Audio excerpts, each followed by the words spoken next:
10th video lecture class in which we will discuss about the tropical and subtropical fruit production under the title topic is irrigation in mango, class MSc horticulture 3rd semester. Topic irrigation in mango. So यहाँ पर एक confusion हम clear कर दे रहे हैं कि irrigation में हम bearing of non bearing orchard और bearing in irrigation in bearing orchard, इन दो चीज़ों को पढ़ेंगे. बियरिंग का भी पढ़ेंगे, नॉन बियरिंग का भी पढ़ेंगे.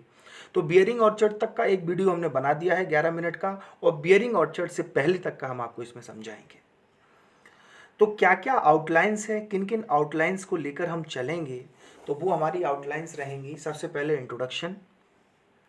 इंट्रोडक्शन के बाद में irrigation in young and non bearing orchards. ठीक है, young and non bearing orchard में किस तरीके से इरिगेशन किया जाए. Irrigation in bearing orchards, bearing orchards में हम किस तरीके से इरिगेशन को करें.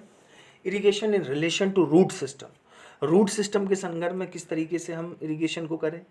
Irrigation in relation to FBD, fruit bud differentiation में हम कैसे करें. और irrigation in relation to the fruit set and quality. And the next is drip irrigation. तो इंट्रोडक्शन की यदि हम बात करें तो इंट्रोडक्शन पे हम आए तो success of mango orchards depends upon availability of rain और artificial irrigation during critical period of true growth and fruit development. ये बात बिल्कुल सही है कि किसी भी ऑर्चर्ड की बात मैं बात करूं, मैंगो की ही नहीं, किसी भी ऑर्चर्ड की बात करूं, तो सबकी सक्सेस जो है वो रेन और आर्टिफिशियल इरिगेशन पर ही टिकी हुई है. तो इसमें लिखा है कि success of mango orchards depend upon availability of rain, वर्षा की कितनी उपलब्धता है, और आर्टिफिशियल इरिगेशन, कृत्रिम हमारे पास सिंचाई की कितनी सुविधा है. जब प्लांट की क्रिटिकल स्टेज आती है, क्रिटिकल स्टेज मतलब जब वो ग्रोथ फेज पे है या फ्रूट के डेवलपमेंट फेज पे, ऐसी कंडीशंस में अवेलेबिलिटी ऑफ जो वाटर होती है और हमारे पास जो आर्टिफिशियल इरिगेशन का स्रोत होता है, इन सब चीज़ों पर डिपेंड करता है. Irrigation requirements are governed by various factors such as soil type, climate, root distribution etcetera. तो इरिगेशन रिक्वायरमेंट्स जो हैं नियंत्रित होती हैं, गवर्न की जाती हैं, वो प्राय वेरियस फैक्टर्स के द्वारा. जैसे सॉइल टाइप है, ये प्राय निर्भर करता है कि हमारा सॉइल का टाइप एसिडिक है कि एल्कलाइन है, उसकी पीएच 6 से ऊपर है कि 6 से नीचे है. इन सब कंडीशंस में भी इसका पूरा रेशियो लगाया जाता है कि वहाँ का इरिगेशन का अवेलेबिलिटी का क्या हिसाब रहेगा.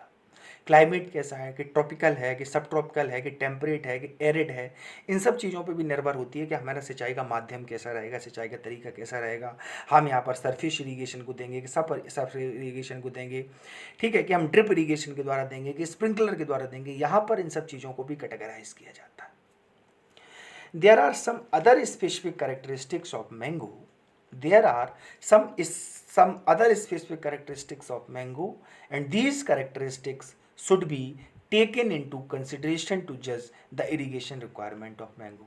इस तरीके के जो मेथड्स होते हैं वो प्रायः ये निर्धारित करते हैं कि इरिगेशन को किस पैमाने पर किस तरीके से दिया जाए जिससे हमारा जो रिक्वायरमेंट है इरिगेशन का उतना ही हम फुलफ़िल करें, इससे ज़्यादा पानी की वेस्टेज ना हो और प्लांट के गेस्टेशन पीरियड पर किसी तरीके की कोई प्रॉब्लम ना आए. The deep and well spread root system of mango plant. The deep and well spread root system of mango plant. Fruit bud differentiation, मतलब फलों का जब बनना होता है, फ्रूट बट डिफरेंशिएशन जनरली आपके नॉर्थ इंडियन कंडीशन में फरवरी में होता है. Fruit bud differentiation in north Indian condition. Fruit bud differentiation take place in terminal shoots of 8 to 10 months. Fruit bud differentiation take place in terminal shoots में fruit bud differentiation होता है, वो भी 8 से 10 महीने बाद. ड्यूरिंग एफबीडी, शॉर्ट में हम फ्रूट बट डिफरेंशिएशन को एफबीडी कहते हैं. During FBD and vegetative phase requirements are antagonistic. ये एंटागोनिस्टिक होते हैं दोनों, एफबीडी और वेजिटेटिव एक दूसरे के. The fruit quality depend upon moisture content in soil. Fruit की जो क्वालिटी है वो डिपेंड करती है कि सॉइल में मॉइस्चर कंटेंट कैसा है जब फ्रूट डेवलपमेंट स्टेज हो रही है, मैच्योरिटी हो रही है.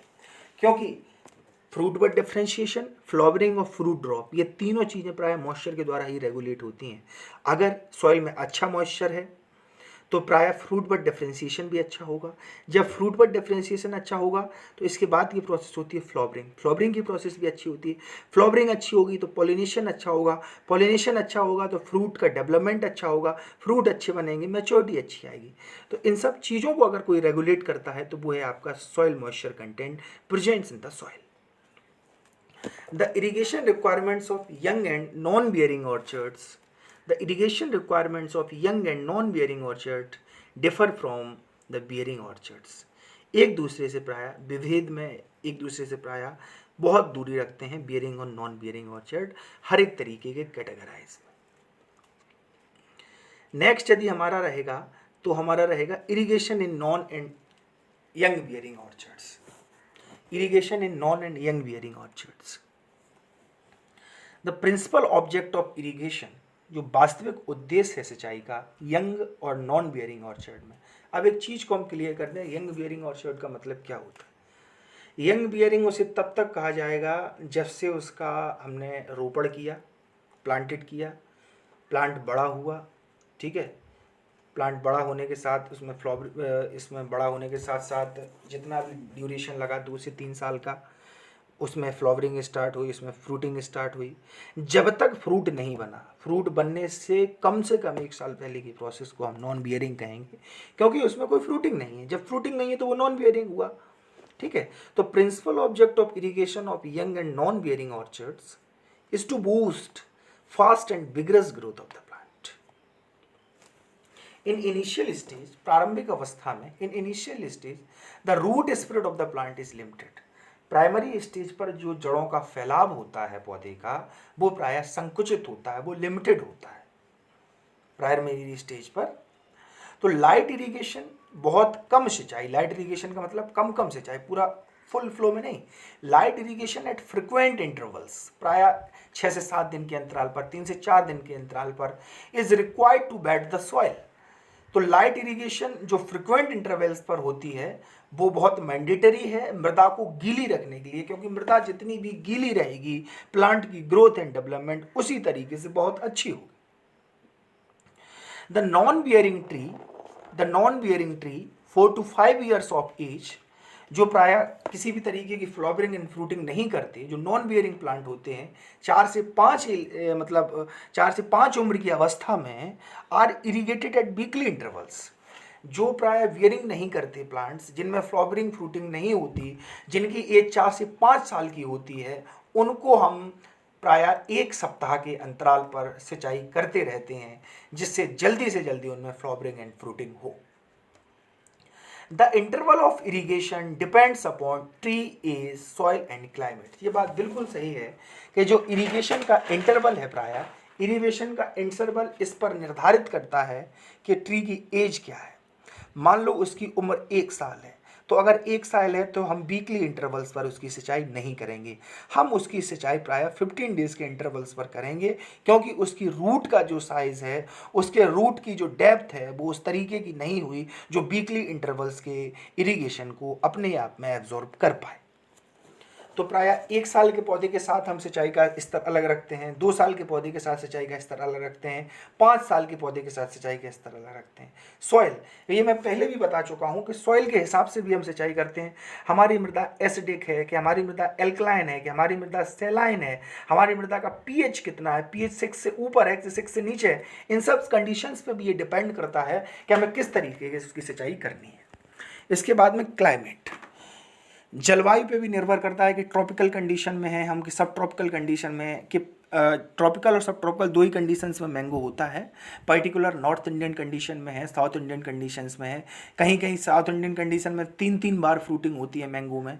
तो इन सब चीज़ों को थोड़ा देखा जाता है, एज पर कंडीशन भी हम इनका चुनाव करते हैं। For the first 6 months after planting, जब हम पौधे का रोपण करते हैं उसके 6 महीने बाद, interval should be 2 to 6 days, जो अंतराल है वो प्रायः 2 से 6 दिन का होना चाहिए। फॉर 6 to 12 month, जब पौधा 6 से 12 महीना या 1 साल के ऊपर हो जाए, ओल्ड हो जाए, तो यहाँ पर हम 1 सप्ताह के अंतराल पर सिंचाई करते रहते हैं।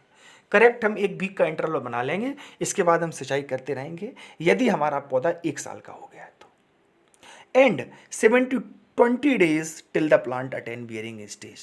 फिर इसके बाद 1 साल के बाद में हम 7 से 20 दिन के अंतराल पर सिंचाई करते रहते हैं और तब तक करते हैं जब तक हमारा प्लांट बियरिंग स्टेज पर नहीं आ जाता, मान लो फ्लावरिंग और फ्रूटिंग पे नहीं आ जाता, तब तक हम उसकी करते रहते हैं। In light soil, irrigation frequency is more than in heavy soils। Light soils जो होती हैं वहाँ पर इरिगेशन की फ्रिक्वेंसी हैवी सॉइल्स की अपेक्षा ज़्यादा रखते हैं। अगर हम हैवी सॉइल्स में ज़्यादा रखेंगे तो फिर रूट सिस्टम हमारा डैमेज होगा, लेकिन लाइट सॉइल्स में जो सॉइल वाटर का जो पेनिट्रेशन है वो प्राय फास्ट होता है, इसलिए इसकी फ्रिक्वेंसी को थोड़ा बढ़ाना पड़ता है। ड्यूरिंग विंटर, सर्दियों के समय में, the irrigation is specially required for protection against Frost.